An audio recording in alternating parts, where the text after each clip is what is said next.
करे कैसन कुलैन घेरत हो तो के पूजा चाहिए चीजा मरबू और बुनाना कुलैन। अरे नहीं हो लाई जखिनिया से राम जी साव कियन के बर्फी लिया ली उज्जर उज्जर तुनाने मती हमानो करिया गुलाब जामुन ले ले जा तोहरिया मते खा खा खा। होली में जीजा जील ससुरारे डाहला रंगवा छटक छटक के आवा आवा चिच्चू ए चिच्चू का हो? होली में जीजा जील ससुरारे डाहला रंगवा छटक छटक के एक जानी बचे न पैबू रंग लहंगवा पटक पटक के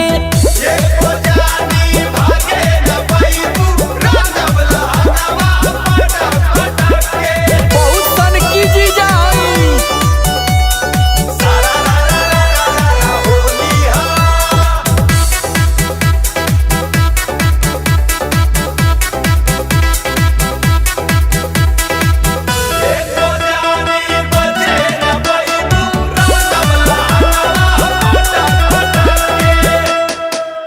रंग पड़ी तोड़ता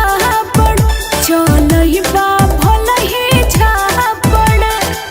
चीख देबै सबको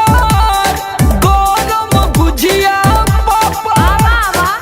रंग के बना चोखा बना देल जाई उलाट दे। पड़ी तोड़ता बड़ चलई बा भलही झापड़ चीख देबै सबको होली में गुजिया पापड़ पोत मोबिल सकरी देहिया आगे पीछे लटक लटक के एको जानी भागे न पैबू रंगब लहंगवा पटक पटक के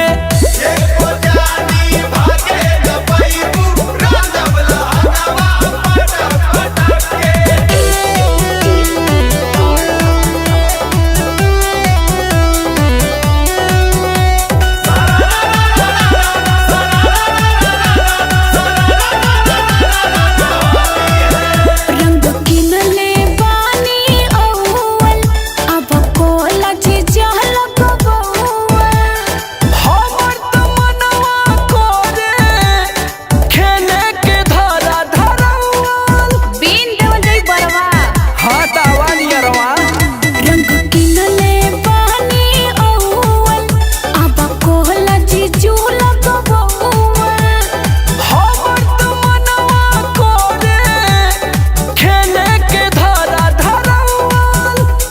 सोमरवाल को होई जाए पागल मारा अखियां मटके मटके के एको जानी बचे न पैबू रंगब लहंगवा पटक पटक के